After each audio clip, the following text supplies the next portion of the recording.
Estamos considerando la subida de Jesús a Jerusalén con decisión. Después de haber enseñado a sus discípulos el lema de su vida, el Hijo del Hombre no ha venido a ser servido, sino a servir y a dar su vida en redención de muchos. El Señor sale de Jericó dirigiéndose hacia Jerusalén, donde morirá después de haber anunciado por 3 veces a los discípulos que moriría en la cruz.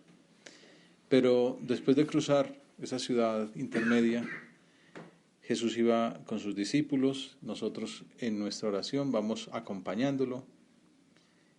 La comitiva escuchó los gritos de un pordiosero ciego. Hijo de David, Jesús, ten compasión de mí. Nos podemos recordar que la semana pasada habíamos visto que Jesús de alguna manera había regañado a los discípulos más íntimos, a Juan y a Santiago, porque no habían comprendido el anuncio de la pasión. Antes había sido regañado Pedro, ponte detrás de mí, Satanás. O sea que el ambiente no estaba como para mucho diálogo, pensarían algunos, después de esa reconvención que habían sufrido en la escena anterior, cuando Jesús los reprendió por discutir sobre cuál de ellos sería el mayor.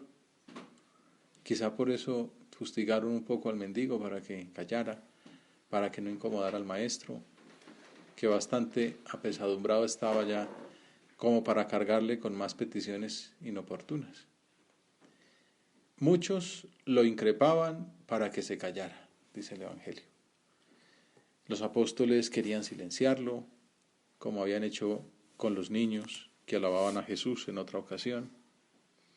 Comentando esta escena y esa actitud de los discípulos, el Papa Francisco se basa en ellos para criticar a los cristianos.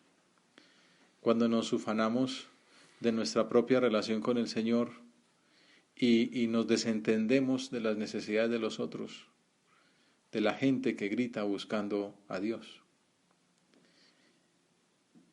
Podemos hacer examen si no somos un poco así, si no nos ufanamos de que tenemos un trato íntimo con Jesucristo y no nos importa lo que pase con los otros. Pero él gritaba más: Jesús, Hijo de David, ten compasión de mí. Y entonces pues llega un momento en que ya los apóstoles no lograron disimular el ruido, que el maestro no se enterara, hasta que él mismo se paró y dijo: llámenlo. También nosotros en nuestra oración acompañamos a Jesús como los discípulos, y como ellos a veces queremos responder por él, pero no lo hacemos con su misericordia, sino con nuestra tosquedad. Entonces, como estamos hablando con él, digámosle: Señor, queremos seguir más cerca de ti, para aprender de tu ejemplo, atender con el mismo cariño, con la misma misericordia a todas las personas, para saber que todas son importantes para ti, que te preocupas por cada una y nos pides que las llamemos. Contágianos, Señor, esa preocupación por las almas. Ellas están gritando como ese ciego.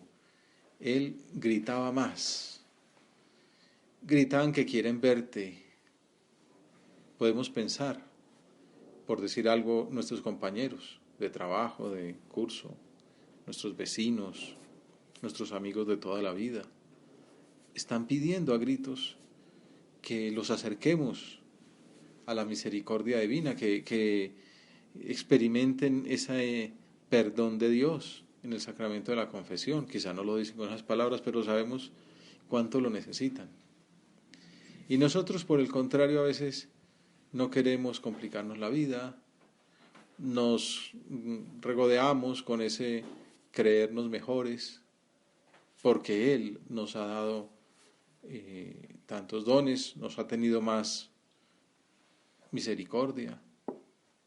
Sugiérenos, Señor, en este momento cuáles son esas personas en las que quieres lucirte, hacer milagros contando con nuestra ayuda. Traigamos a la oración en nuestro diálogo con el Señor a quienes queremos ponerle en su presencia para que Él los bendiga, para que Él les dé su gracia, para que Él los acerque más a su corazón. Personas que quizá se han alejado un poco o que no responden tan bien como uno esperaría o que, bueno, sencillamente están lejos y entonces están necesitando esa intercesión. Esa es otra oración de la que habla el Papa Francisco, la oración de intercesión. Pedir nosotros por ellos. El Señor nos pone de alguna manera como intermediarios entre Él y ellos. Pero también si estamos atentos, de pronto Él nos sugiere algún nombre, algún amigo, algún primo, algún vecino, algún compañero, como diciendo, te encargo a fulanito. Sugiérenos, Señor, ¿cuáles son esas personas?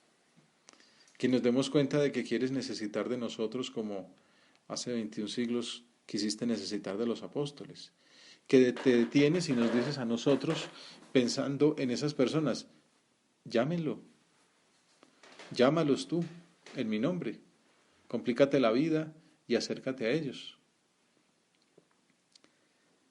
Esa es como la visión, digamos, de la compañía de Jesús. Luego está, por otro lado, la óptica desde el mismo ciego. Si nos imaginamos que estuviéramos a su lado o si nos imaginamos que somos nosotros ese ciego, ¿qué pasaría por la mente de aquel hombre mientras tanto? Llevaba una vida lamentable, ciego y mendigo. San Agustín dice que quizá había sido reconocido antes de perder la vista. Al menos su padre aún era recordado.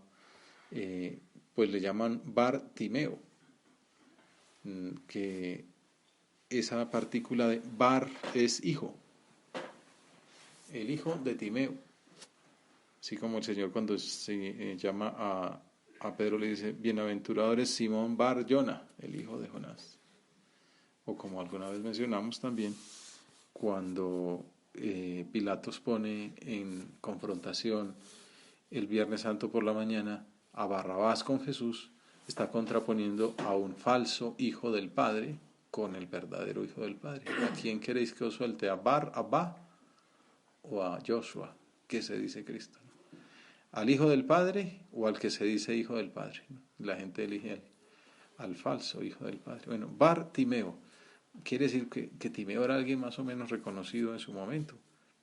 Quizá este hombre terminó venido a menos a causa de su enfermedad, porque además pues eran vistas como castigos divinos por pecado. Algo habrá hecho por haberse quedado ciego, pensaría la gente. Sin embargo, es posible o probable que hubiera oído hablar de aquel taumaturgo que curaba paralíticos, que devolvía la vida a los muertos, como vimos hace unos meses, el hijo de la vida de Naím, que expulsaba demonios. Cuando uno está enfermo va buscando todo tipo de soluciones, ¿no? Pues la tradicional, la habitual, pues cuando uno empieza a fallar busca que el oriental, que el no sé qué, que busca donde sea, ¿no? Imagínense entonces con mayor razón. Entonces, en esas circunstancias personales, cualquier posibilidad de curación era recibida con esperanza.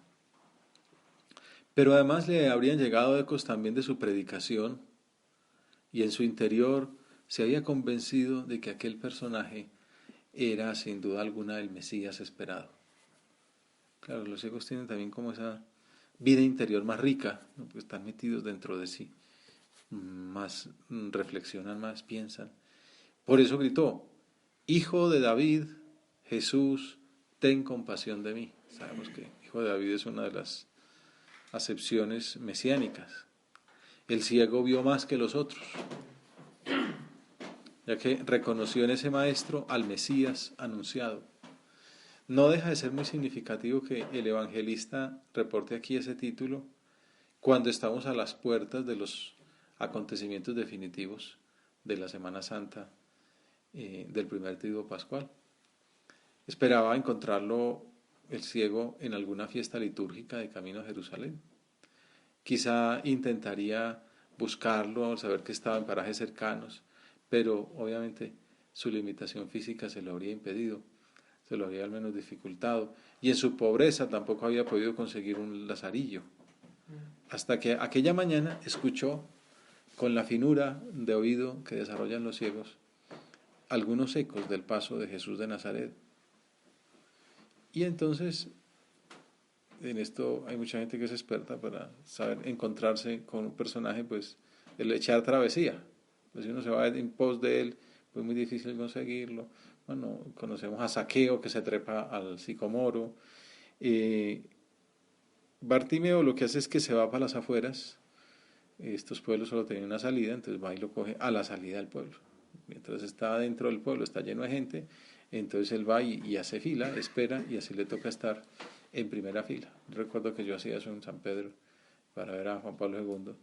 Pues uno puede estar toda la misa en la fila 48 y verlo relativamente cerca y verlo pasar pues a 20 metros, o estar toda la misa en la fila 1000 pero pegado a la baranda, y entonces al menos a la entrada y a la salida lo puede ver más de cerca o incluso tocar, como fue el caso.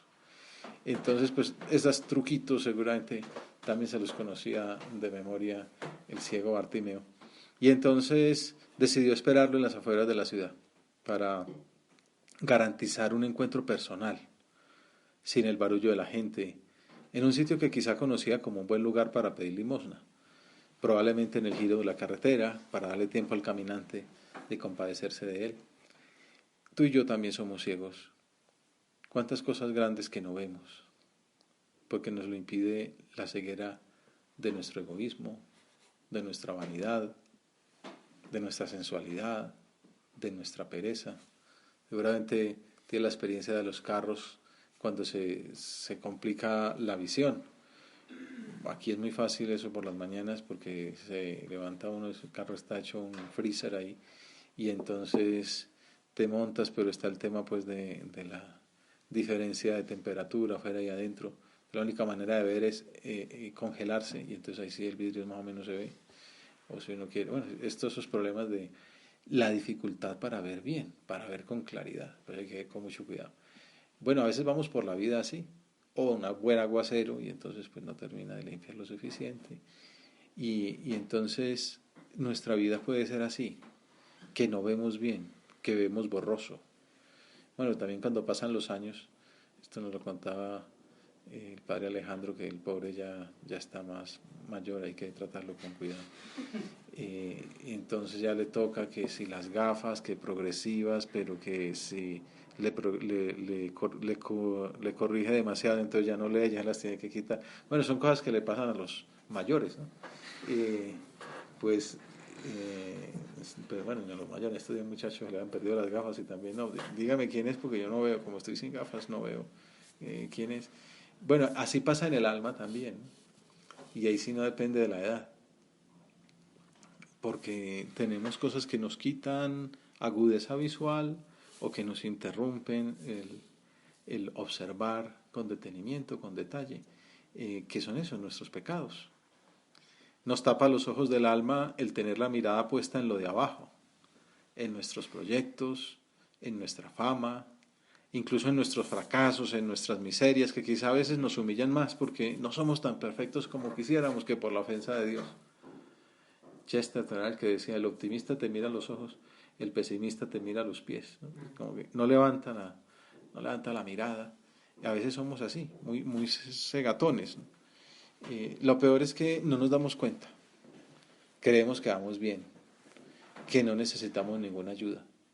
Y esa es nuestra peor ceguera. Ojalá tuviéramos la humildad que tuvo Bartimeo, que no se avergonzó de esperar delante de todo el mundo y de manifestar su fe. Pidámosle ahora al Señor, en este rato de oración, que es de lo que se trata, de ir hablando con Él. Dios mío, muéstrame cuál es esa ceguera que me tapa los ojos, que me impide ver la luz que tú me quieres mostrar. Y Él nos muestra, Él nos habla.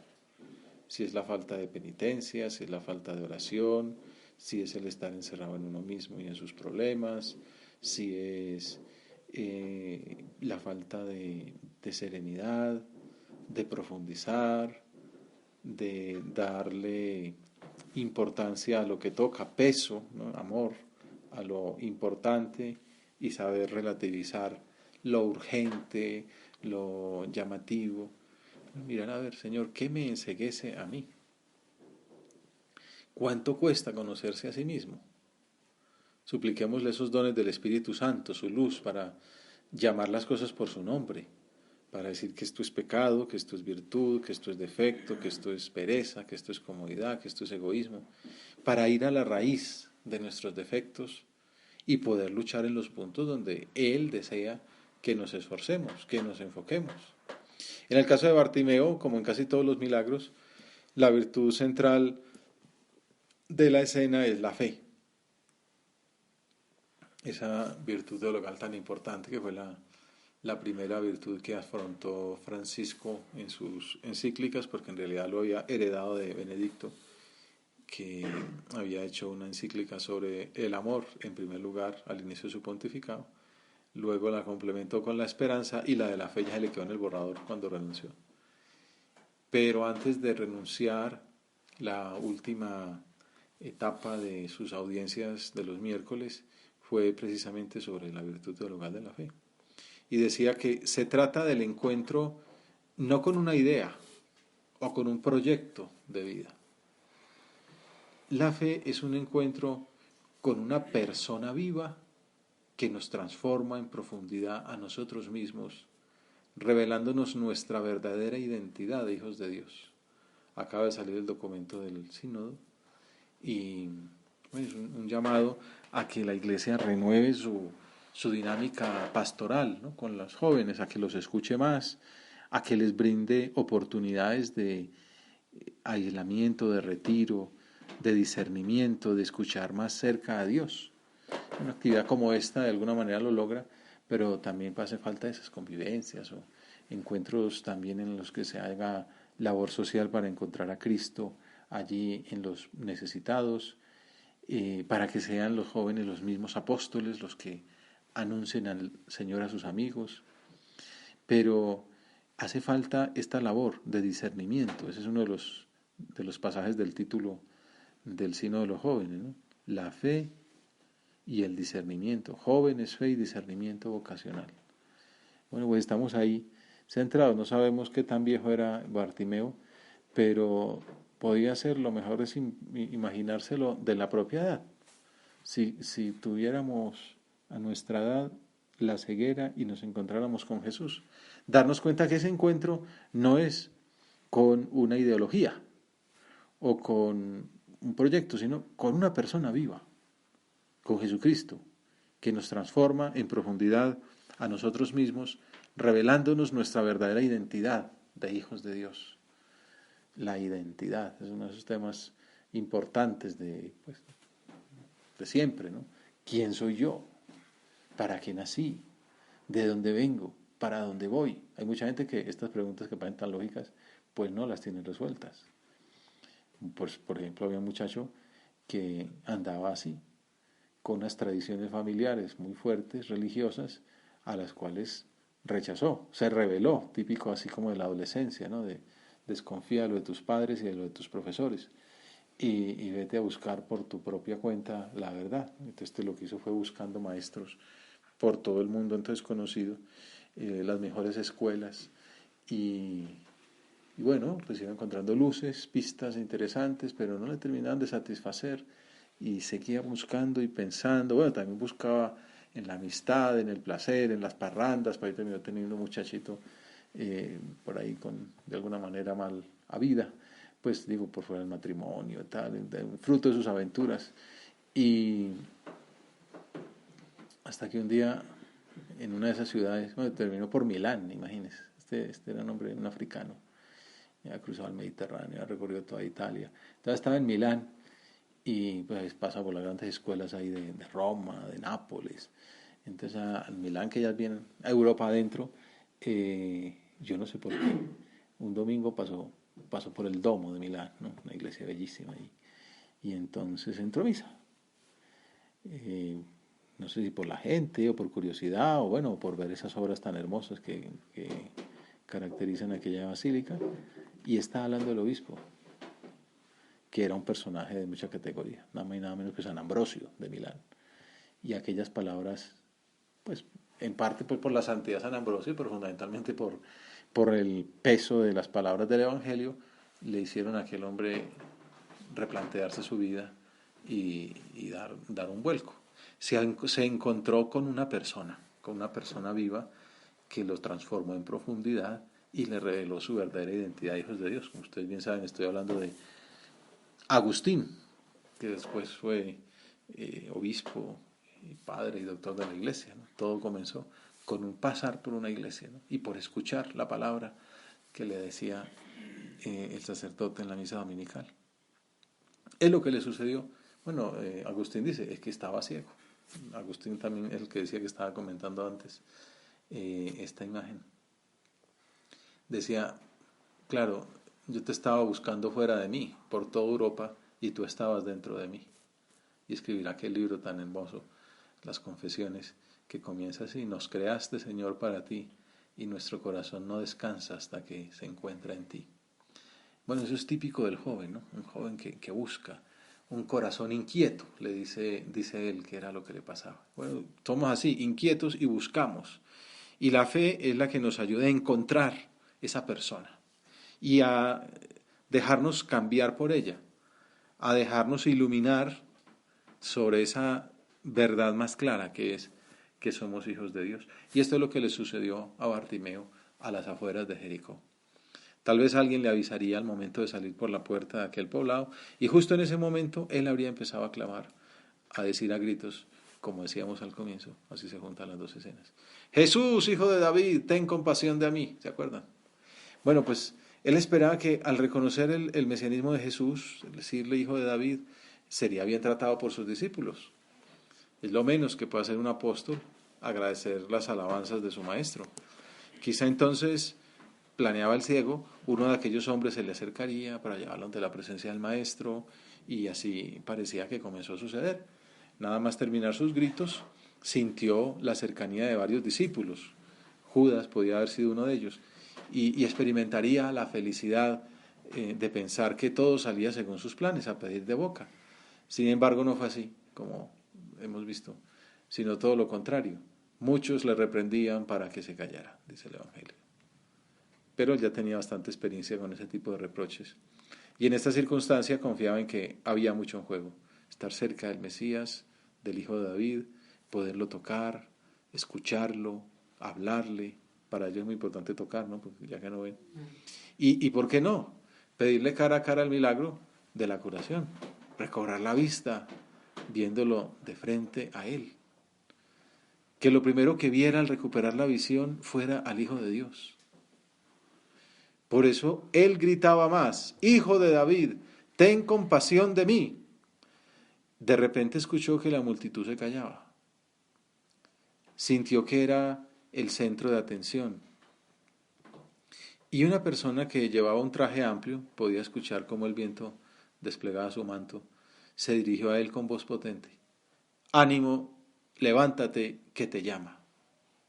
El maestro le esperaba, pero quiso probar la fe del ciego, forzar su constancia. Lo hizo esperar un poquito, como comenta San José María, que en el número 195 de Amigos de Dios y siguientes hace una glosa muy bonita de esta escena. Dice: es la vocación cristiana. Ánimo, levántate, que te llama. Pero no es una sola la llamada de Dios. Considerad además que el Señor nos busca en cada instante. Levántate, nos indica. Sal de tu poltronería, de tu comodidad, de tus pequeños egoísmos, de tus problemitas sin importancia. Despégate de la tierra que estás ahí, plano, chato, informe. Adquiere altura, peso y volumen y visión sobrenatural. Ánimo, levántate, que te llama. De eso nos habla el Evangelio. ¿Cómo respondió Bartimeo a esa indicación de Jesús? ¿Cómo hubiéramos respondido tú y yo, que estábamos pensando ser un poco el ciego que le pedía al Señor? Quizás nos habríamos lamentado porque no nos escuchó, porque no había dado una orden perentoria que supusiera el milagro de la curación. Tal vez quedaríamos estáticos a la espera de que manifestara su misericordia ante un pobre desvalido. En cambio, el ciego reaccionó de una manera completamente distinta. Abandonó su vida anterior de mendigo. Dice, soltó el manto. Esa pieza representa todo lo que le aferraba al mundo. Imaginémonos cómo sería de sucio, de el olor apestoso, los remiendos que tendría, lleno de arena, de hierbas, de pulgas, pero era su tesoro para las noches de frío, para esconderse camuflado de los niños malvados que se burlarían de su condición y quizá le tirarían piedras. Ese manto era como lo que lo amarraba a su vida interior, a todo lo que había experimentado antes de su encuentro con Cristo. Era como el carné de identidad de lo que era antes de esta escena. Sin embargo, de frente al maestro que le llamaba, ánimo, levántate que te llama, su reacción fue inmediata, soltó el manto. Pensemos en nuestra situación personal, en ese manto que nos arroja, quizá, que nos impide volar. Pensemos en la llamada que nos hace el Señor y cuál es ese manto. Nuestra propia soberbia, las convicciones profundas que no estamos dispuestos a cambiar para aceptar las peticiones de Jesús, nuestro modo de ver el mundo que nos hace intolerantes, con deseo de salirnos siempre con la nuestra, de decir la última palabra, o la sensualidad que nos impide levantar la mirada hacia el Señor y dirigirnos hacia Él. Ojalá tuviéramos, y te lo pedimos, Señor, esa decisión de Bartimeo, de soltar el manto y con él todo lo que nos aferra al mundo. Después, ya ligero de equipaje, el ciego brincó, saltó, no se acercó simplemente, ¿no? Sino que saltó y se puso a los pies del Señor. El Evangelio dice, soltó el manto, dio un salto y se acercó a Jesús, se puso a sus pies. El relato de San José María cuenta una intimidad autobiográfica. Inmediatamente comienza un diálogo divino, un diálogo de maravilla que conmueve, que enciende, porque tú y yo somos ahora Bartimeo. Abre Cristo la boca divina y pregunta, ¿qué quieres que te haga? Y el ciego, maestro, que vea. Le suena, ¿no? Que San José Marías palabras le impresionaron mucho cuando estaba joven, escuchando esa llamada de Dios, y decía, Domine ut videam, Señor que vea, con esa misma ejaculatoria de el ciego de Jericó. ¿Qué cosa más lógica? ¿Y tú ves? ¿No te ha sucedido en alguna ocasión lo mismo que a ese ciego de Jericó? Yo no puedo dejar de recordar que al meditar este pasaje muchos años atrás, al comprobar que Jesús esperaba algo de mí, algo que yo no sabía que era, hice mis jaculatorias. Señor, ¿qué quieres? ¿Qué me pides? Presentía que me buscaba para algo nuevo. Y el Rabboni ut videam, maestro que vea, me movió a suplicar a Cristo en una continua oración, Señor, que eso que tú quieres se cumpla. Pues nosotros seguramente estamos buscando también ver el destino que el Señor tiene para nosotros, el designio de su voluntad, discerniendo la vocación que Él ha pensado para ser santos. Estos días recibimos la noticia de la próxima beatificación de Guadalupe Ortiz de Landázuri, una mujer jovencita, se entregó a Dios en medio de muchas dificultades familiares. Estuvo en México empezando el Opus Dei, luego estuvo en Roma trabajando en el nivel central con San José María, luego regresó a España, terminó haciendo un doctorado, pues para ahí están algunos haciendo la noticia de una científica santa. Bueno, pues una joven que ve al Señor, que ve lo que Dios le pide. Pues mira cómo respondía San José María, Señor, que yo también vea.